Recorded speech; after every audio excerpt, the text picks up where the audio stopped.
இப்போ லியோ வருது. லியோக்கு அடுத்து இன்னொரு எல்சியூ படம் வரும் அப்படின்னும்போது எல்லாருக்குமே ஃபர்ஸ்ட் வருது என்னன்னா, அப்போ கைதி 2 வரும். இல்ல நான் அதுக்குள்ள கூலி முடிச்சுட்டு வந்துறேன் அப்படின்னு சொல்லிட்டு கூலிக்கு போறாரு. எல்சியூ அப்படியே விட்டுட்டு கூலிக்கு போனது வந்து கொஞ்சம் டிசப்பாயின்மென்ட் இருந்தது.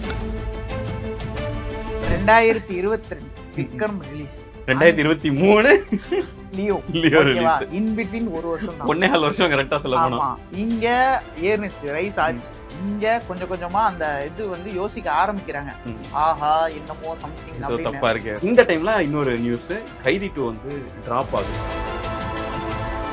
இவருடைய சம்பளமே 50 கோடி வருது. ஏன்னா அந்த இதுக்கு 50 கோடி வரும்போது அந்த 50 கோடியை எஸ்ஆர் பிரபு சைட்ல இருந்து கொடுக்க தயங்குறாங்க. ஏன்னா இல்ல கைதியோட அந்த படத்தை வந்து இந்த அளவுக்கு வருமானம் திருப்பி நம்ம ஈட்டிடலாமா அப்படின்ற ஒரு சந்தேகம் அவங்களுக்கு இருக்குது.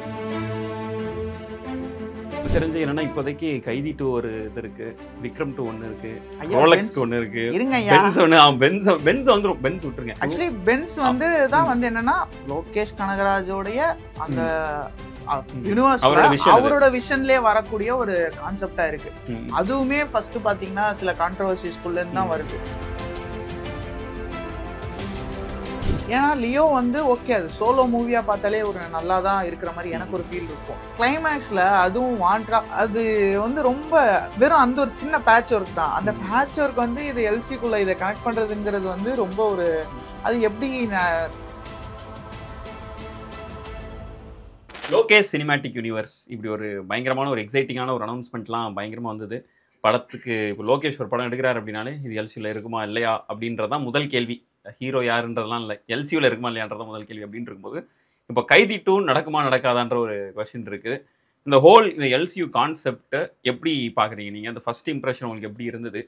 அதுக்கப்புறம் மூவ் ஆக எப்படி இருக்க போகுது அப்படின்றது அந்த டிஸ்கஷனாக இருக்கும்போது ஃபர்ஸ்ட் ஓப்பன் பண்ணிருங்க. நீங்கள் எப்படி எல்சியூன்ற கான்செப்ட் ஃபர்ஸ்ட் கேட்டதும் வாவ் அப்படின்ற மாதிரி இருந்துச்சு, அது இந்த மாதிரி நினைச்சிருக்கீங்க?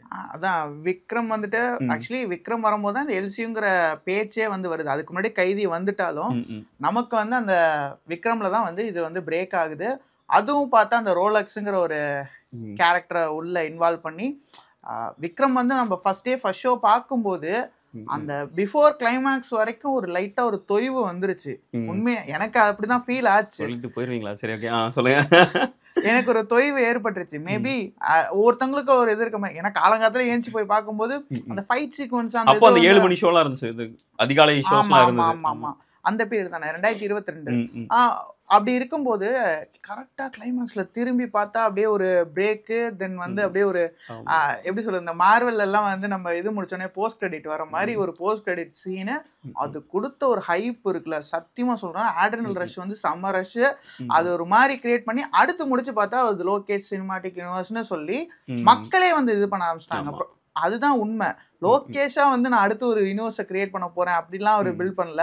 அவரு அந்த விக்ரம் படத்துக்கு ஏதோ மேபி இந்த கிளைமேக்ஸ்ல ஒண்ணு வச்சா செம்மையா இருக்கும்னு நினைச்சு அந்த கைதியோட ஓப்பன் எண்டை வந்து இதுல யூஸ் பண்ணிட்டாரு பக்காவா. அது அவருடைய பிரில்லியன்ஸ்.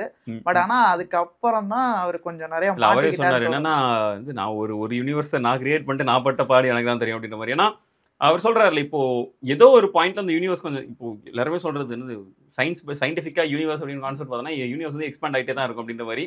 சினிமாட்டிக்காவே எனக்கு தெரிஞ்ச யூனிவர்ஸ் வந்து எக்ஸ்பேண்ட் ஆகிட்டே தான் இருக்கும். நீங்க ஒரு கேரக்டர் எடுத்துட்டீங்கன்னா அந்த கேரக்டர் சுற்றி 4 கேரக்டர் வரும். அந்த 4 கேரக்டருக்கு ஒவ்வொரு கேரக்டர் அப்படின்ற மாதிரி வரும். குறிப்பா நீங்க சொன்னது அந்த விக்ரம் படத்துல வந்து லோகேஷ் கிரியேட் பண்ணது ஒரு பிரில்லியண்டான ஒரு வேர்ல்டு என்ன கேட்டா.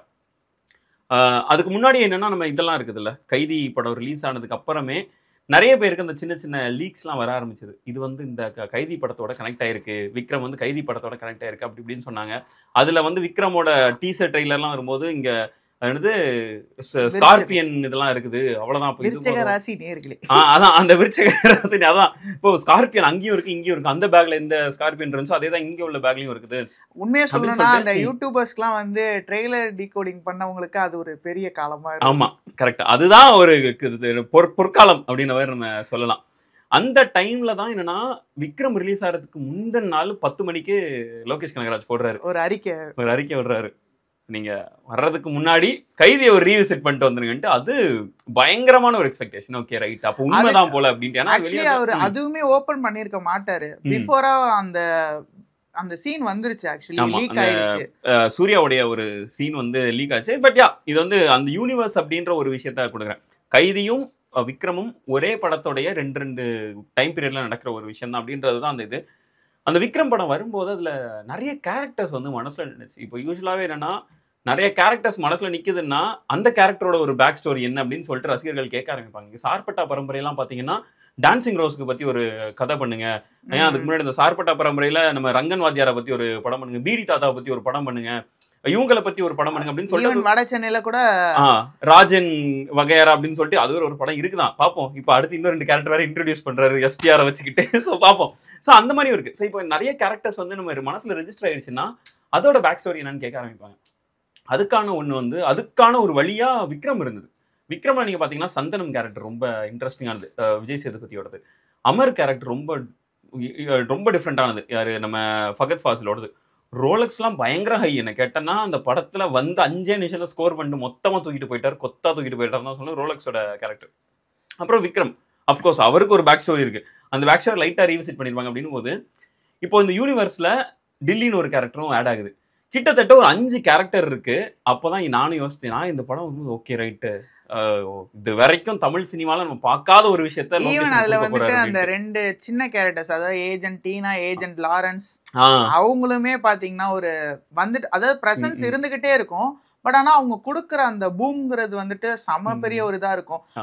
ஈவன் வந்து அந்த ஏஜென்ட் டீனா சீன்லாம் வந்துட்டு அமர் வந்து உள்ள வரும்போது அந்த டைனிங் டேபிள்ல இருப்பாரு, அவருமே ஒரு பிஹைண்ட்ல வந்து ஒரு பெரிய இதுல இருக்கும்போது அவருக்கு வந்து அது கரெக்டா வந்து அந்த ரேட்டை ஸ்மெல் பண்ணிடுவாரு. யாரோ ஏதோ ஒண்ணு இங்க சம்திங் இருக்குங்கிற மாதிரி அந்த இதை ஸ்மெல் பண்ணிட்டு அண்ட் தென் வந்து அந்த டைனிங் டேபிள்ல இருந்து அந்த இது விழுகிற சீனை அப்படியே டப்புன்னு அவங்க பிடிச்சு ஆனா அப்படியே தெரியாத மாதிரி விடுறது. இதெல்லாம் காப்பி அடிச்சிருக்காங்க இந்த மாதிரி சீன்ஸ் எல்லாம் கொஞ்சம். பட் இருந்தாலும் வந்துட்டு அந்த பிரில்லியன்ஸ் என்னன்னா அங்க இவங்க வந்து அவங்களுக்கு முன்னாடியே ஒரு இது கொடுக்கறது இருக்குல்ல கடைசி. ஏன்னா அவங்க கிளைமேக்ஸ்ல வந்து ஒரு பெரிய விஷயத்த பண்ண போறாங்க அப்படின்ட்டு அப்பா உண்மையில அந்த சீன்லாம் வந்து செம தெரியாது. அதான் இப்ப இந்த கேரக்டர்ஸ்க்குலாம் ஏதோ ஒரு பேக் ஸ்டோரி இருக்கு அப்படின்னு நமக்கு ஒரு கியூரியாசிட்டி வருது இல்ல. சரி அப்ப இவனோட பேக் ஸ்டோரி என்ன, இவங்களோட பேக் ஸ்டோரி என்ன அப்படின்னு சொல்லிட்டு கியூரியாசிட்டி வருது இல்ல. இது வந்து கைதி படத்துலயுமே நமக்கு இருந்தது. டில்லி வந்து ஜெயிலுக்கு போனாருன்னு தான் தெரியாது, முன்னாடி என்ன பண்ணாருன்னு நமக்கு தெரியாது. டில்லிக்கும் அடைக்கலத்துக்கும் என்ன கனெக்ஷன் அப்படின்றது நமக்கு தெரியாது. ஸோ ஒவ்வொருத்துக்கும் ஒவ்வொரு இப்போ என்னன்னா ஒரு வெப் சீரிஸ்ல இந்த ஃபார்மேட் உண்டு. ஒரு எபிசோடு முடியும் போது பயங்கரமான ஒரு கொஸ்டினோட முடிச்சு விட்டுருவாங்க. வேற வழியே கிடையாது, நம்ம அடுத்த எபிசோட பார்த்தே ஆகணும். ஏன்னா நமக்கு இது பாதியில நிற்கும், ஒரு கிளிஃப் ஹேங்கர்ல நிற்கும் போயிட்டு. அதே ஃபார்மேட்டை இல்ல லோகேஷ் நிறைய அதுல யூஸ் பண்ணியிருந்தாரு. அது ஒரு பயங்கர எக்ஸ்பெக்டேஷனையும் கிரியேட் பண்ணி ஸ்கிரீன் பிளேல சொல்லுவாங்கல்ல, ஏதோ ஒரு விஷயத்த வந்து மறைச்சு வச்சுக்கிட்டே இருந்து அதை ரிவீல் பண்ணாமலே கொண்டு போற ஒரு விஷயம் சொல்லுவாங்கல்ல. அத சிம்பிளா சொல்லணும்னா ஈஸ்டர் எக் மாதிரியான ஒரு விஷயம்னா அப்படின்னு லோகேஷ் வந்து ஒவ்வொரு இடத்துலயும் சொல்லிட்டு இருப்பாரு. அது கைதியில எவ்வளவு அழகா பிளே பண்ணிருப்பாருன்னா அந்த அடைக்கலம் அண்ணனை தூக்கிட்டாங்க கடைசி வரைக்கும் அண்ணனை காட்டவும் மாட்டாங்க. திடீர்னு பார்த்தா இப்படி வந்து பிடிப்பாரு, இங்கதான் இருக்கான் அப்படின்றாங்க. அடைக்கலம்னு தெரியாமலே அடைக்கலத்தை தூக்கிட்டான்னு அப்படியே பில்டப் எங்க எகிரிக்கிட்டே இருக்கும். இங்க பார்த்தா சார் நான் 10 வருஷத்துக்கு முன்னாடி என்ன பார்த்து தெரியுமான்னு சொல்லி அவருக்கே ஒரு பில்டப் ஏத்திடுவாரு. என்னதான்டா அப்ப நடக்குது, என்னடா நடக்குது அப்படிங்கிற மாதிரி போகும். அண்ட் தென் வந்து அவர் ஒரு பிளாஷ்பேக் சொல்லுவாரு. ஆனா அந்த பிளாஷ்பேக் வந்து நம்மளால அப்படி சொன்னோம் என்னவா இருக்கும், ஒரு குழப்படியிலே நம்மள வச்சிருப்பாங்க. பட் ஆனா அங்க பிரில்லியன்ஸ் என்னன்னா இவ்வளவு குழப்பத்திலேயே நம்மள வச்சிருந்தாலும் சட்டிலா கொண்டு போனா அந்த ஸ்கிரீன் பிளே அது நம்மள, ஏன்னா ரொம்ப குழம்பினாலும் நமக்கு ஒரு மாதிரி கடுப்பாயிரும், என்னடா இது செட் ஆகாம இருக்கு அப்படின்ட்டு. பட் கைதி வந்து அது ரொம்ப, ஏன்னா சாங்ஸும் இல்லைல்ல.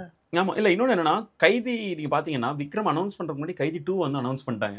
அதாவது அனௌன்ஸ்னா என்ன சொல்றது, கைதி 2 இருக்குது அப்படின்ற ஒரு விஷயத்த வந்து நமக்கு சொல்லிட்டாங்க. அப்படின்னும் போது அந்த ஒரு எக்ஸ்பெக்டேஷன் நமக்கு இருந்துச்சு. ஏன்னா கைதி 2ல அப்போ இதுக்கான ஆன்சர் கிடைக்கும், டில்லியோட பேக் ஸ்டோரி என்னன்னு தெரியும், அடைக்கலம் யாருன்றது தெரியும், டில்லிக்கும் அடைக்கலத்துக்கான இது சம்பந்தம்ன்றது தெரியும் அப்படின்னு சொல்லிட்டு இருக்கும்போது எல்லாம் கைதி 2 வெயிட் பண்ணிருக்கும் போது இங்க விக்ரம்னு ஒன்று ரிலீஸ் ஆகுது. விக்ரம் வந்து கைதியோட கனெக்ட் ஆகுது. லோகேஷ் சொல்லியிருப்பாரு, ஒரு நாள் டீ கடையில உட்காந்துக்கிட்டு விக்ரம் படத்துல வந்து இந்த மாதிரியான ஒரு போலீஸ் கேரக்டர் தேவைப்பட்டுச்சு, சரி அப்ப அந்த போலீஸ் கேரக்டர் விஜய் கேரக்டர் தூக்கி போடுவோமே அப்படின்னு சொல்லி உருவானதுதான் இந்த எல்சியூன்றது ஹோல் யூனிவர்ஸ்ன்ற ஒரு கான்செப்ட். அதுக்கு அந்த மார்வல் சினிமேட்டிக் யூனிவர்ஸோட அந்த ஒரு ஸ்டேட்மெண்ட் இது என்ன சொல்றது ஒரு டேர்ம் எடுத்து நம்ம யூஸ் பண்ணிக்கிட்டோமே தவிர மற்றபடி பெருசா அது ரொம்ப இதெல்லாம் கிடையாது. பட் இந்த சினிமேட்டிக் யூனிவர்ஸ் வந்து பயங்கரமான ஒரு எக்ஸ்பெக்டேஷன் அதுக்கப்புறம் கிரியேட் பண்ண ஆரம்பிச்சு. லோகேஷ்க்குன்னு ஒரு அடையாளத்தை கொடுத்தது, லோகேஷ்னு ஒரு மிகப்பெரிய மார்க்கெட் தமிழ்நாடுல இந்தியா ஃபுல்லாவே இருந்தது.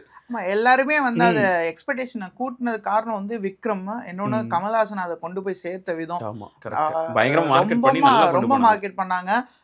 எனக்கு தெரிஞ்ச ஒரு கம்மி பட்ஜெட், அதாவது ரெட்டிப்புன்னு நினைக்கிறேன், பட்ஜெட்டுக்கு ஏத்ததோட தாண்டி சம்பாரிச்சாங்க. ஒரு 450 அபோவா 500 crores அதான் வந்துருச்சுங்கிற மாதிரி எல்லாம் சொன்னாங்க. ஹிந்தி மீடியம்லயும் நல்லா போச்சு அப்படின்னு அப்போ நிறைய பேசப்பட்டு இருந்துச்சு. பட் ஆனா விக்ரம் எல்லாமே இது என்னன்னா தற்செயல் தான் எனக்கு தோணுது. எது மாதிரி சொல்லுங்க? சினிமாட்டிக் யூனிவர்ஸ், அவர் யூனிவர்ஸ் ஆரம்பிக்கணும்னா ஆரம்பிக்கல, ப்ரீ பிளான்டா அவர் இருந்திருக்காரான்னு எனக்கு தெரியல. என்னோட இதை புரிதல்ல வச்சு சொல்றேன். ஒன்னு ஆரம்பிக்கிறாங்க, அதுல ஒரு ஐடியா வந்துருச்சு, இந்த யூனிவர்ஸ் கிரியேட் ஆகுது. அண்ட் தென் வந்து ஆடியன்ஸ் அதை ரசிச்ச மக்கள் தான் வந்து அது இன்னும் நிறைய டெவலப் பண்ணாங்க. லைக் எப்படி சொல்றதுன்னா, அந்த ஜார்ஜா இருக்கட்டும், ஒரு பெரிய கிட்டத்தட்ட மார்வெல்ல வந்து ரிலீஸ் ஆக போகுது அடுத்த ஒரு 10 படம் வித் சீரீஸ் எல்லாமே வருதுன்னா, அந்த அளவுக்கு வந்து டிசைன் பண்ணி விக்ரம் 2, கைதி 2 அது இதுன்னு சொல்லி ஒரு மாதிரி ரொம்ப ஹைப்பின் உச்சத்துக்கு போயிட்டாங்கன்னு தான் சொல்லணும். ஆடியன்ஸ் எல்லாருமே ரொம்ப எக்ஸ்பெக்டேஷன்ஸ் ஹை பண்ணிட்டே போயிட்டாங்க. எக்ஸ்பெக்டேஷன் கிரியேட் பண்ணது தானே, அதுதானே லெவன்டர். இப்போ நீங்க எக்ஸ்பெக்டேஷனே கிரியேட் பண்ணாம எப்படி ஹைப் ஆவாங்க சொல்லுங்க? இப்போ விக்ரமோட ஒரு அனௌன்ஸ்மெண்ட் டீசர் வந்து நமக்கு ஹைப் கொடுக்குது. ஃபர்ஸ்ட் லுக் போஸ்டர்லாம் என்ன மாதிரியான போஸ்டர்? 3 பேர் இருக்காங்க, ஃபகத் ஃபாசில், விஜய் சேதுபதி, கமல்ஹாசன். 3 பேர் என்ன மாதிரியான ஆக்டர்ஸ் நமக்கு தெரியும். 3 பேர் எப்படா ஸ்க்ரீனுக்குள்ள கொண்டு வருவே நீ அப்படின்ற மாதிரியான ஒரு கொஸ்டினோட நம்ம லோகேஷை போய் பார்க்கும்போது, இருங்க பாய் நான் காட்டுறேன் அப்படின்னு சொல்லிட்டு சூப்பரா காட்டினார்ல. 3 பேர் அந்த படம் ரிலீஸ் அப்பவே நிறைய பேர் கடுப்பானாங்க, கமல் ஃபேன்ஸ்லாம் நிறைய பேர். என்ன இது ஃபர்ஸ்ட் ஹாஃப் ஃபுல்லா கமல் இல்லவே இல்ல, இன்னமும் ஃபகத் தான் வந்து ஹீரோ மாதிரி இருக்காரு படம் ஃபுல்லா, அப்படியெல்லாம் வந்து ஒரு இது போச்சு. பட் ஆனா அது கொஞ்சம் ஸ்லோ ப்ராசஸா இருந்தாலும் அந்த அதோட விக்ரம் வந்து இன்னைக்கு வந்து ஒரு மாஸ்டர் பீஸா எல்லாராலுமே ஏற்றுக்கொள்ளப்பட்டுச்சு அப்படின்னு சொல்லலாம். ப்ளஸ் அதோட ஒர்க் எல்லாமே வந்து கிட்டத்தட்ட வந்து ஒரு டிசியோட எஃபெக்ட் இருக்கும். ஆமாம், அது நான் டிசி பெருசாக பார்த்ததில்ல, பட் அது நிறைய பேர் சொல்லுவாங்க. ஏன்னா அதில் இன்னொரு பர்டிகுலர் சீன் என்னன்னா, இன்டர்வல் இருக்குல்ல, இன்டர்வல் பிளாக் விக்ரமில் வந்து ஒரு பயங்கரமான மாஸ்டர் பீஸ் தான் நான் சொல்லுவேன். ஏன் அப்படின்னா, எல்லாருக்குமே தெரியும் அது கமல்ஹாசன் அப்படின்ட்டு, ஆடியன்ஸ் எல்லாருக்குமே தெரியும். அப்படி தெரிஞ்சும் அந்த இடத்துல நான் ஹை கொடுக்குறேன்டா உனக்கு அப்படின்ற ஒரு தைரியத்தோட எடுத்து அடிச்சதெல்லாம் பயங்கரமானது. அதில் கடைசி பைக் எடுத்துகிட்டு போவார் தெரியுமா, அதை போகும்போது எனக்கு யாரு கமலோட ஃபேஸை பார்க்கும்போது எனக்கு அந்த ஜோக்கர் ஞாபகம் வரும்.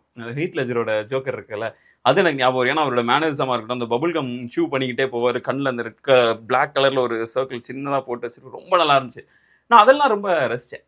ஐ மீன் லைக் இந்த மாதிரியான ஒரு கிளவரான ஒரு பிளே, நெக்ஸ்ட் என்ன நடக்கும் நமக்கு தெரிஞ்சாலும் அதில் ஒரு எக்ஸைட்மெண்ட் கொடுக்குறது, இல்லை நெக்ஸ்ட் என்ன நடக்கும்னு தெரியாத மாதிரியே படத்தை கொண்டு போகிறது, ஸ்டண்ட் புதுசாக இருக்குது அப்படின்னு சொல்லிட்டு நிறையா இருந்தது. இதெல்லாம் அதுலதான் அந்த மோக்கோ போட்டு இது பண்ணிருப்பாங்க. அதுக்கப்புறம் அது ஐயோ அது பட்ட பாடு நமக்கு தானே தெரியும். ஐயோ நார்மலா சினிமால மாட்டிட்டு முழிக்குது. எல்லா பீஸ்ட்லயுமே நல்லா யூஸ் பண்ணிருப்பாங்க மோக்கோ பாட்டு கேட்டா. பீஸ்ட்லயுமே நல்லா யூஸ் பண்ணாங்க, இதுல விக்ரம்லயுமே சூப்பரா யூஸ் பண்ணாங்க. பட் விக்ரம்லாம் வந்து அது ஒரு அதுக்கு முன்னாடி டிரான்ஸ் இதுல எல்லாம் இருந்துச்சு, மோக்கோ போட் சீன்ஸ் எல்லாம் இருக்கும். பட் ஆனா இதுதான் வந்து அந்த ஃபைட் சீக்வன்ஸுக்கு வந்து நல்லபடியா ஒரு மாதிரி யூஸ் பண்ணிருப்பாங்க. அடுத்தடுத்து பார்த்தா இப்ப இஷ்டத்துக்குலாம் மோக்கோ போட்டு, அதுவும் அந்த ஒரு கேம் சேஞ்சர் படத்துல எல்லாம் அப்பா சாமி என்னால முடியல. சரி இந்தியன் டூலயுமே நல்லா இருக்கும் மோக்கோ போட்டு பார்த்திருக்கீங்களா? இந்த நடந்து வருவார் தாத்தா, நடந்து வருவார் பின்னாடி அனிருத்தோட பேக்ரவுண்ட்ல போட்டு. சரி, கமிங் பேக் டு த இது, இந்த எல்சியும் வந்து இன்னொரு ட்ரெண்டையுமே கிரியேட் பண்ணிச்சுன்னு நினைக்கிறேன். ஒரு கிளைமேக்ஸை ஒரு ஹையில கொண்டு போயிட்டு ஹீரோ எப்படிரா தப்பிப்பான் அப்படின்னும் போது ஹீரோ கையில் ஒரு சூப்பர் வெப்பன் கிடைக்கும். எல்சியூவில் வந்து கைதிலையும் இருக்கும், விக்ரம்லையுமே அது இருக்கும். அதுக்கப்புறம் எல்லாருமே யூஸ் பண்ணிட்டாங்க. எப்படி சொல்றதுன்னா, அது கைதி தான் வந்து அந்த விஷயத்தை கிரியேட் பண்ணது. கைதி கிரியேட் பண்ணிடுச்சு அந்த பிரியாணி மேட்ரும். பிளஸ் வந்துட்டு இது வந்து லோகேஷோட சிக்னேச்சர்னு ஒரு ஃபிக்ஸ் ஆயிட்டாங்க. யாரு என்ன கமாண்டோ படத்துல பார்த்தது கடைசியா. ஆனா என்னோட நிறைய பேர் சொல்லுவாங்க என்னன்னா, இந்த கைதிக்கு முன்னாடியே என்னன்னா கன்சீவ் ஆன படம் வந்து ராக்கின்னு சொல்லுவாங்க. இந்த கடைசி இந்த கிளைமேக்ஸ்ல இந்த மாதிரியான ஒரு பெரிய ஒரு சூப்பர் பவர்ல ஒரு கன். ராக்கி வந்து ரொம்ப வருஷமா ட்ரெய்லர்ஸ் இந்த மாதிரி பாத்துட்டு இருப்போம், நல்லா ஒரு எஃபெக்ட் கொடுத்து. பட் ஆனா லேட்டா தான் ரிலீஸ் ஆச்சு. ரிலீஸ் வந்து கைதிக்கு அப்புறம் ஆச்சுது. பட் ஆனா கைதிக்கு முன்னாடியே ஷூட் பண்ண முடிச்ச ஒரு சீன்ஸ் தான் அந்த இதெல்லாம் அப்படின்ற மாதிரி ஒரு தெரியல. மேபி ரெண்டு பேருமே கிரியேட்டிவா வந்து சேமா கூட யோசிச்சு. ஆமா, ரெண்டு பேருமே நல்லா க்ளோஸ் ஃப்ரெண்ட்ஸ். மேபி லைக் அந்த டிஸ்கஷன்ல மேபி இருந்திருக்கலாம், ஹூ நோஸ், தெரியல. பட் ஆனா இது கிரியேட் பண்ண இம்பாக்ட்ங்கிறது வந்து இன்னொன்னு நிறைய பேர் வந்து லோகேஷ் கனகராஜ்னாலே அந்த ஒரு பெரிய கன் ஒண்ணு வேணும் அப்படிங்கிற மாதிரியான ஒரு பெரிய ஆயுதம் ஏதோ இந்த படத்துல என்ன கொண்டு வர போறாரு அப்படிங்கும் போது விக்ரம்ல வந்து பார்த்தா பீரங்கியை கொண்டு வந்துட்டாரு. ஆமா, பீரங்கி இருக்கும், எல்லாமே இருக்கும். அதுல அவரோட நிறைய அவரோட எல்லா படத்துலயும் பாருங்க. இப்ப எல்சியூ இல்ல, பட் மாஸ்டர்ல பாருங்க போவன் ஆரோ இருக்கும். அவர் வந்து நான் டிஃப்ரெண்டா எல்லாம் கொண்டு வரேன் அப்படின்னு சொல்லுவாரு. இங்க லியோல வந்து கிராஸ் போ இருக்கும், கையில ஈட்டி இருக்கும். ஸோ நிறைய வெப்பன்ஸ் மேலே நிறையா ப்ளே பண்ணுற ஒரு விஷயமும் எனக்கு தெரிஞ்சு லோகேஷ் ஒரு மிகப்பெரிய பாசிட்டிவ்னு பார்க்குறேன். எல்சியூ இன் ஜென்ரலாக நான் அதை பார்க்குறது என்னன்னா எல்சியூவில், ஏன்னா லோகேஷ் ஆஃப்கோர்ஸ் எல்சியூல அதெல்லாம் கொண்டு வராரு அப்படின் போது ஒவ்வொரு இதுலயுமே வெவ்வேறான கன்ஸ் இருக்கும் நமக்கு. இதுல வந்து ஒரு கேட்லிங் கன் இருக்கு, அதுல உங்களுக்கு பீரங்கி வருது, அதுக்கு அடுத்தது பாத்தீங்கன்னா உங்களுக்கு வேல் வருது. பீரங்கி வந்து மருதநாயகம் படத்துல யூஸ் பண்ணுவோம். மேபி லைக் அப்படியா அதுல யூஸ் பண்ணதான் இதுல யூஸ் பண்ணிருப்பாங்க. ஆமா, அந்த இதுல இருந்த செட்ல இருந்தது எல்லாமே பாதி விஸ்வரூபம் செட்டு, மருதநாயகம் செட்ல இருந்த அந்த திங்ஸ் தான் வந்து யூஸ் பண்ணதான் வந்து லோகேஷே சொல்லியிருப்பாரு. பரவாயில்ல, இன்ட்ரெஸ்டிங். இதுலயுமே என்ன ஒரு ஃபேன் பாய் சம்பவத்தை நான் பண்றேன் அப்படின்ற மாதிரி பண்ணியிருக்காரு போல. சரியா, இப்போதான் என்னன்னா இந்த எல்சியூன்ற ஒரு கான்செப்ட் வந்து பூம் ஆகுது, ரொம்ப பெருசாகுது. அது வந்து அவரோட கையை மீறி போகுது. ஒவ்வொரு பக்கத்துலயும் ஒவ்வொரு பக்கமா ஃபேன் தியரிஸ் வருது. இவர் ஒன்று கிரியேட் பண்ணணும்னு நினைக்கும் போது அவரை தாண்டி அந்த எல்சியூன்ற ஒரு விஷயம் போயிடுச்சு. எல்லாம் ஒரு தியரி உண்டு, டெத் ஆஃப் தி ஆத்தர் அப்படின்ற ஒரு தியரி உண்டு. என்னன்னா ஒரு ஆத்தர் வந்து ஒரு புக்கை பப்ளிஷ் பண்ணிட்டாருன்னா அந்த புக் வந்து நம்ம அவரோடது கிடையாது, அதை வந்து ஆடியன்ஸ் எப்படி கன்சீவ் பண்ணிக்கிறாங்களோ அது அவரோட தான். அதுக்கப்புறம் அந்த ஆத்தர் செத்து போயிட்டார் அப்படின்ற மாதிரி அந்த ஒரு ஆர்டிஸ்ட் அப்படின்றது. இந்த இடத்துல எனக்கு அதுதான் தோணும். அவர் வந்து ஒரு இதை போட்டுட்டாரு, பட் ஆனால் அந்த புக் வந்து இன்னும் முடியலை, அதுதான் பிரச்சனை. அவர் எழுதிக்கிட்டு இருக்காரு, பட் கீழே விழுந்தது எல்லாத்தையும் எடுத்து ஒவ்வொருத்தரா எழுத ஆரம்பிச்சிட்டாங்க. அப்படின்னும் போது அந்த எல்சியூன்ற ஒட்டுமொத்த யூனிவர்ஸை சுற்றி ஒரு பெரிய எக்ஸ்பெக்டேஷன் வந்து பீக்குக்கு போயிடுச்சு. பாலிவுட்ல இருந்து ஒவ்வொரு வுட்டுக்கும் போனாலும் லோகேஷ் கனகராஜ் வந்து ஒரு மோஸ்ட் வாண்டட் டைரக்டராகவே ஆயிட்டார். என்ன கேட்டா அப்பையிலேருந்தே பேச ஆரம்பிச்சிட்டாங்க, அவர் தான் வந்து அடுத்து 1000 கோடியை கொடுக்க போறாருன்னு சொல்லி அப்பையிலேருந்து பேச ஆரம்பிச்சிட்டாங்க. அண்ட் தென் பார்த்தா லியோன்னு சொல்லி ஒரு அனௌன்ஸ்மெண்ட். இன் பிட்வீன்ல வந்து அவர் பார்த்தீங்கன்னா எங்க போனாலும் எல்சியூன்னு ஒரு டாக் போயிட்டே இருக்கு. உண்மையா சொல்லணும்னா 2 படம் தான் அது வரைக்கும் வந்திருக்கு. அதுவும் ஒண்ணு வந்து விக்ரம் வந்து கிரியேட் பண்ணது. விக்ரம் தான் வந்து இந்த எல்சி சினிமேட்டிக் யூனிவர்ஸ்ங்கிறத ஒண்ணு வந்து கிரியேட் பண்ணி வைக்குது.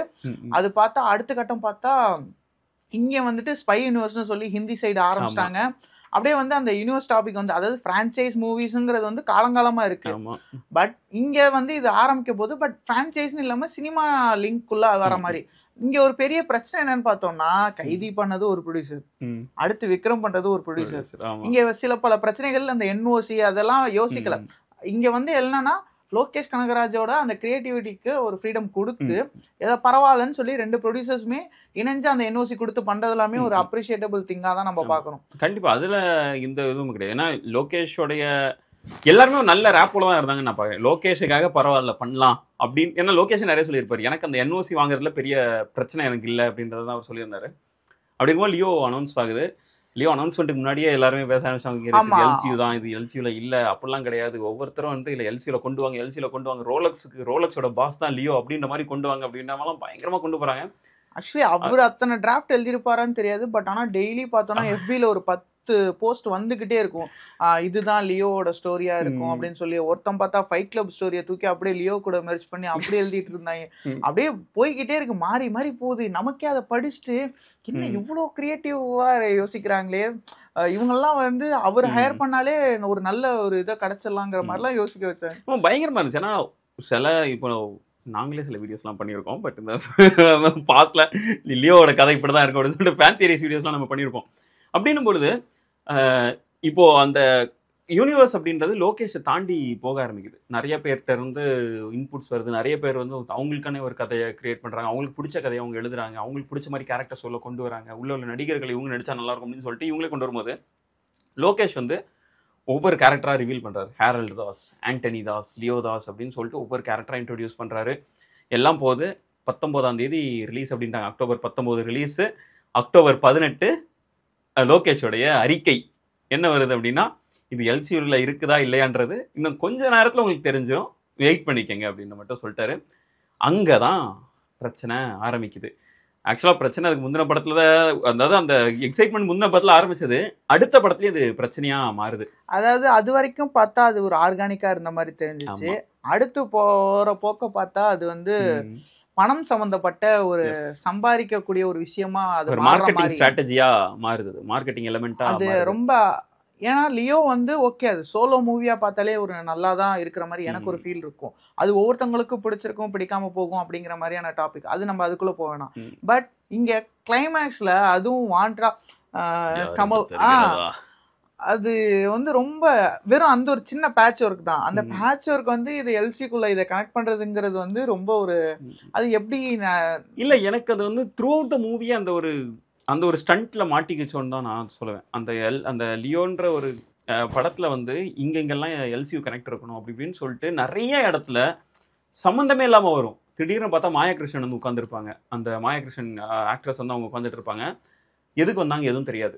ஓகே ரைட் ஃபைன் வந்துட்டு போனீங்களா, ஓகே ரைட் டன். இல்ல அதான் நம்ம இதை தெளிவுபடுத்தணும். யூனிவர்ஸா நம்ம கனெக்ட் பண்ணி பார்க்கும்போது வந்து இங்க எதுவுமே வந்து அந்த ஆர்கானிக் டச் இருக்கு. பொருந்தவே பொருந்தாது நமக்கு. ஈவன் ஜார்ஜோட கேரக்டர் வரும்போது அவர் எதுக்கு வராருன்றதும் ஒரு பெரிய டவுட்டா இருக்கும். அதுல நிறைய வசனங்களுமே பேசியிருப்பாங்க. என்னது இந்த அந்த டைம்ல திருச்சியில ஒரு ட்ரக் பஸ்ட் நடந்தது, இங்க இவர் இப்படி ஒரு கன் எடுத்தாரு அப்படின்னு சொல்லும்போது, இல்ல இது நாங்க ரசிச்ச எல்சியூ கிடையாது. நாங்க ரசிச்ச எல்சியூ வந்து எதுவுமே இருக்காது. திடீர்னு பார்த்தா ஏதோ ஒரு கொஸ்டின் மார்க் இருக்கும். இப்போ என்னன்னா ஆடியன்ஸுக்கு ஃபீட் பண்ண ஆரம்பிச்சிட்டாங்க.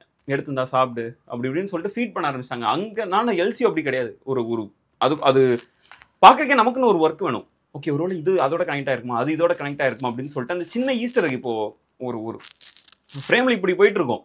ஆனா அதை பார்த்து நம்ம கனெக்ட் பண்ணுவோம்ல, அந்த ஒரு எக்ஸைட்மெண்ட் வந்து லியோல இல்ல. இந்த இதுதான்ப்பா கனெக்ட் பாத்துக்க அப்படின்னா அதுக்கு ஒரு ஆடியன்ஸ். ஆனா என்னன்னா அவரோட அந்த எல்சியூங்கிற அந்த சோர்ஸ்ல வந்து கண்டுபிடிச்சதுக்கு அப்புறமா உருவானதுக்கு அப்புறமா எடுக்கப்படுற அடுத்த படம். ஆமா, அந்த ரெண்டாவது படம் சொல்ல போனா அதான் லியோ வந்து ரெண்டாவது படம். அண்ட் தென் பார்த்தா நிறைய இன்டர்வியூஸ் எல்லாமே வர ஆரம்பிச்சிருச்சு.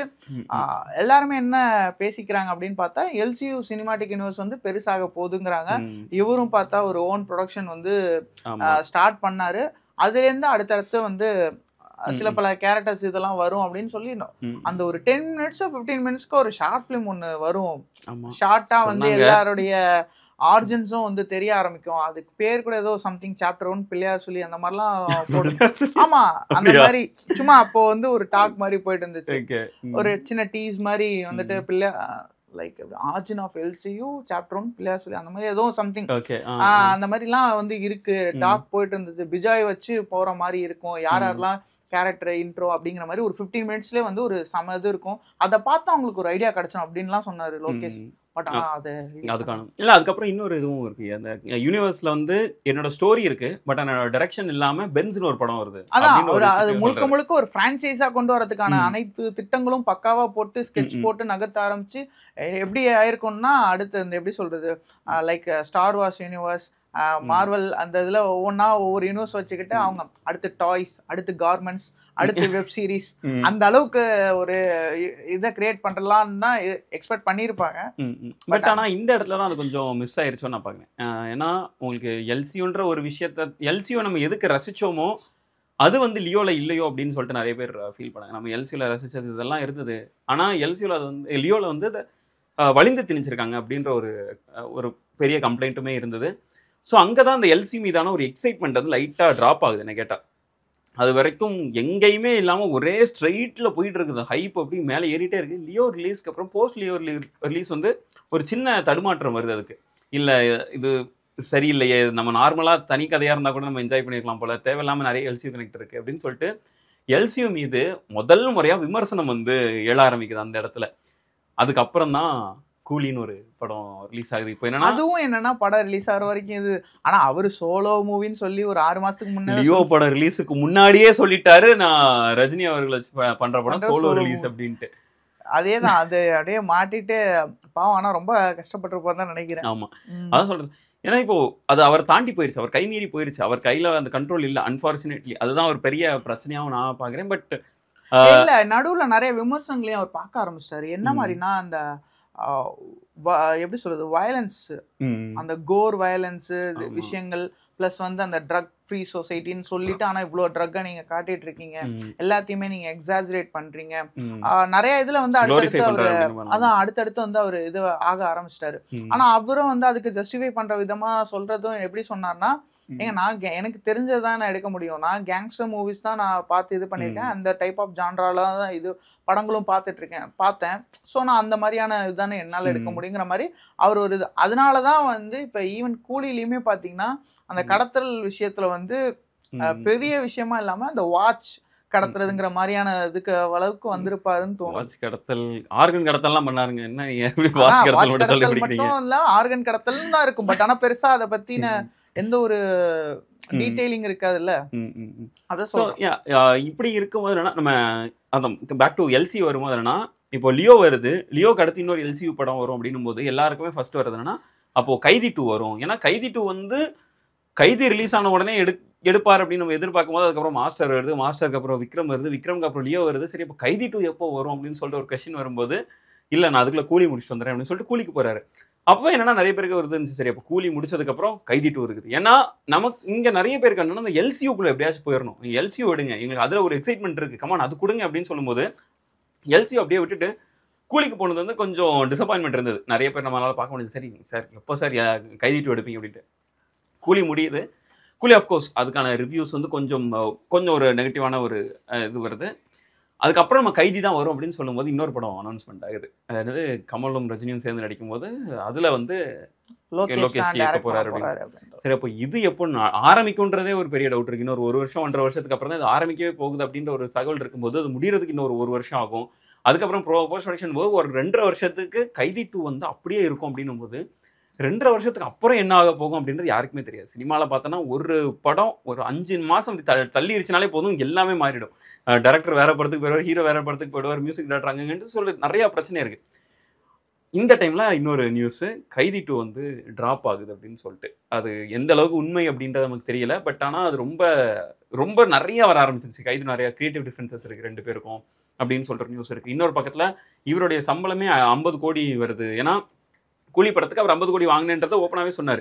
அந்த இதுக்கு 50 கோடி வரும்போது அந்த 50 கோடியை எஸ்ஆர் பிரபு சைட்லேருந்து கொடுக்க தயங்குறாங்க. ஏன்னா கைதி யூனிவர்ஸில் கைதியோட அந்த படத்தை வந்து இந்த அளவுக்கு வருமானம் திருப்பி நம்ம ஈட்டிடலாமா அப்படின்ற ஒரு சந்தேகம் அவங்களுக்கு இருக்குது. அதனால அதை கொடுக்க மறுக்கிறாங்க அப்படின்னு சொல்லிட்டு ஒரு தகவல் இருக்குல்ல. எது உண்மை அப்படின்றது நமக்கு தெரியாது. பட் கைதி 2 வந்து ஏதோ ஒரு ட்ரபிளில் இருக்குது அப்படின்றது மட்டும் இப்போ வர்ற நியூஸ் வச்சு நமக்கு தெரியுது. அதுதான் இங்க ஒரு பெரிய பிரச்சனையா இருக்கு. அந்த அடைக்கலம் யாருன்னு தெரியாதா? அதுதான் அடைக்கலம் யாருன்னு தெரியாது, டில்லி யாருன்னு தெரியாது. டில்லி அவங்க பொண்ணோட போய் ராஜஸ்தான்ல எதுக்கு இருந்தாரு, அந்த ராஜஸ்தான்ல என்னென்ன பண்றாங்க இது கூட ஒட்டுக்கும் போ. நான் அந்த பொண்ணுதான் வந்து அந்த கூலி படத்துல வருவாங்கன்னு ஒருத்தன் போட்டான் பாருங்க. அவங்க வித்தியாசம் சொன்னாங்களா? ஏத்துக்கவே மாட்டோம். சரியா, இப்படி இதெல்லாம் இருக்கும்போது எல்சியோட ஃபால் எங்க இருந்து வருது அப்படின்றத நான் பாக்கிறேன். ஏன்னா ஒரு ஃபால் வந்து ஸ்ட்ரைட் ட்ராஜெக்டரி போயிட்டு இருக்கு, ஃபுல்லா ஷூட்டா போயிட்டு இருக்குது. இவ்வளோ 10 படம் 4 படம்லாம் இல்ல. பட் அதான் நான் சொல்றேன், ஒவ்வொரு நாள் அந்த படம் ரிலீஸ் ஆகல. பட் ஆனா ஒவ்வொரு நாளும் மக்களே ஒரு படத்தை எடுத்துட்டு தானே இருக்காங்க. 2022 Vikram release, 2023 Leo in between 1 வருஷம் தான், 1.5 வருஷம் கரெக்டா சொல்ல போனா. இங்க ஏறிச்சு, ரைஸ் ஆச்சு. இங்க கொஞ்சம் கொஞ்சமா அந்த இது வந்து யோசிக்க ஆரம்பிக்கிறாங்க, ஆஹா என்னமோ சம்திங் அப்படின்னு. அடுத்து பார்த்தா அடுத்து வந்து நிறைய டாக்ஸ் போகுது, இது பண்ணுது. பட் ஆனா அது வரைக்குமே மக்கள் வந்து அந்த எல்சியூ இப்பயுமே வந்து மக்கள் அதை ரசிச்சவங்க யாருமே என்ன சொல்லுவாங்கன்னா கைதி 2 எடுத்தே ஆகணும், பார்த்தே தான் ஆகணும், நாங்க அப்படிதான் சொல்லுவாங்க. மேபி இது எல்லாமே வந்துட்டு இந்த மாதிரி ஒரு நியூஸ் ஸ்ப்ரெட் ஆகுது, அதை வச்சு நம்ம அந்த சினிமாட்டிக் யூனிவர்ஸோட இதை வந்து பேசிட்டு இருக்கோம்.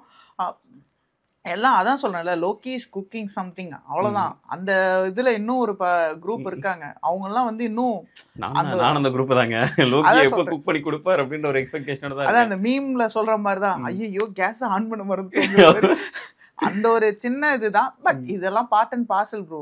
கிரியேட்டிவ் ஃபீல்ட்ல இருக்கிறவங்க வந்து திடீர்னு ஒரு எப்படி சொல்றது சின்ன ஸ்லம்ப் வரதான் செய்யும். அதெல்லாம் புடிச்சுக்கிட்டு அட்லிக்கு ஒரு பிகில் மாதிரியோ இல்ல நெல்சனுக்கு ஒரு பீஸ்ட் மாதிரியோ இருக்கதான் செய்யும். எல்லாம் பெரிய பெரிய இப்போ ஈவன் வெற்றிமாறனே தொடர்ந்து ஹிட் கொடுத்தாரு. பட் ஆனா விடுதலை 2 ஒரு சின்ன இல்லையே கொஞ்சம் டிசப்பாயின்மெண்டா இருக்குது அப்படின்னு சொல்லிட்டு அது இது வந்து நான் இப்படி மாஸ்டர்ஸ் அந்த வெற்றிமாறனே சொல்லுவாரு, நாங்கெல்லாம் வந்து மாஸ்டர்ஸ் கிடையாது, எங்களுக்கும் ஒரு நாள் அடிசை இருக்கும், இதாகும் அப்படிதான். அந்த மாதிரி பார்க்கும்போது அதான் ஒவ்வொருத்தங்களுக்கும் வந்து ஒரு ஃபார்ம்ல இருக்கும் போது அது தொட்டதெல்லாம் தொடங்கும். அந்த ஃபார்ம் அவுட் ஆகும்போது நம்ம சுதாரிச்சுட்டு கொஞ்சம் அவேவா போகி திரும்பி அதுக்காக ஒர்க் பண்ணோம்னா ஒரு சம எஃபெக்டிவா ஒரு இது இருக்கும். எனக்கு தெரிஞ்சு என்னன்னா இப்போதைக்கு கைதி 2 ஒரு இது இருக்கு, விக்ரம் 2 ஒன்னு இருக்கு, ரோலக்ஸ் 1 இருக்கு, பென்ஸ் வந்துரும். பென்ஸ் விட்டுருங்க, கைதி 2, ரோலக்ஸ், விக்ரம் 2. ஆக்சுவலி பென்ஸ் வந்து தான் வந்து என்னன்னா லோகேஷ் கனகராஜோடைய அந்த யூனிவர்ஸ் அவரோட விஷன்லயே வரக்கூடிய ஒரு கான்செப்டா இருக்கு. அதுவுமே ஃபர்ஸ்ட் பாத்தீங்கன்னா சில கான்ட்ரோவர்சிஸ்குள்ள இருந்து தான் வருது. ரத்னகுமார் தான் ஃபர்ஸ்ட் டைரக்ட் பண்ண போறதா இருந்துச்சு. அடுத்து பார்த்தா பாக்கியராஜ் மாறாரு. அண்ட் தென் பார்த்தா லாரன்ஸ் வந்து ஹீரோ ஒரு மாதிரி நெகட்டிவ் ஷேட்ல நடிக்கிறாரு. ராகவா லாரன்ஸ் நெகட்டிவ் ஷேட்லயா அப்படிங்கிற மாதிரி, ஏன்னா அவங்கலாம் வந்து அந்த வாய்ப்பே இல்லைங்கிற மாதிரியான ஒரு இதுல இருக்கும்போது அவரு வந்து அந்த மாதிரி கையில கத்தி ஒரு அதாவது நல்லவனா இருந்துட்டு வெட்டி ரத்தம் வர்றதுன்னா அவங்களுக்கு ஓகேவா இருக்கும். பட் ஆனா ஒரு கெட்டவனா இருந்துட்டு அந்த மாதிரி நெகட்டிவ் ஷேட் சொல்றேன், கிரே ஷேடு அந்த மாதிரி சொல்றேன். அண்ணன் வந்து பார்த்தா நிவின் பாலிய கூட்டி வந்து வச்சுக்கிட்டு அது ஒரு டீசர் ஒன்று வந்துச்சு. அவரு ஒரு தமிழ்ல சூப்பரா பேசி நல்லா அது ஒரு மாதிரி போச்சு. ஸோ பார்ப்போம் இன்னும் என்னென்ன விஷயங்கள்லாம் இருக்குது அப்படின்றத பொறுத்து இருந்து தான் பார்க்கணும். ஸோ எல்சியூ திருப்பி வந்தால் நல்லா இருக்கும் அப்படின்னு தான் என்னோட ஆசை. ஏன்னா ஒரு எல்சியூ ரசிகரா எனக்கு பர்சனலாக அது ஒரு கண்டிப்பா கைதி 2 எல்சின்னு விட்டுருங்க. இப்போ கைதி 2க்கு வந்து ஒரு நல்ல ஒரு அட்லீஸ்ட் கைதிக்காச்சும் நியாயம் பண்ணுங்க அப்படின்றது. எல்சியோ விடுங்க ப்ரோ. கைதி வந்து ஒரு சம இதை கிரியேட் பண்ணி அதான் அந்த டைம்ல பாத்தீங்கன்னா ஒரு பாட்டு இல்லாம ஒரு ஃபெஸ்டிவல் மோடுக்கான படமாவே இல்லாம வந்து சக்சஸ் பண்ணி காட்டியிருக்காங்க. அதுவும் பிகில் மாதிரியான ஒரு பெரிய படம் ரிலீஸ் ஆன அதே டைம்ல ரிலீஸ் ஆகி. அதுதான் சொல்றேன். அப்படி இருக்கும்போது நம்ம ஊர்ல எல்லாம் ஃபெஸ்டிவல்னாலே ஃபெஸ்டிவலுக்கு ஏத்த மாதிரி தான் படமே வரும். அப்படி இருக்கும் பட்சத்துல அந்த தைரியமா ரிலீஸ் பண்ணி அதை சக்சஸ் பண்ணி காட்டி மேபி இன்னைக்கு நான் பண்ணக்கூடிய ஆள் தான். ஏன்னா இருக்குல்ல வச்சிருக்காருல. என்னன்னா நடுவுல கொஞ்சம் அந்த அவருடைய இன்டர்வியூஸ் அவருடைய இது எல்லாமே வந்து நம்ம அப்படி புரிஞ்சுக்கிட்டோமா இல்ல அது அப்படி இதாயிடுச்சா என்னன்னு தெரியல. இதுதான் எங்களுடைய டிஸ்கஷனா இருக்கு. உங்களோட ஒப்பீனியன் என்னன்றதை கீழே கமெண்ட் பண்ணுங்க. நெக்ஸ்ட் வீடியோல மீட் பண்ணுவோம். பாய்.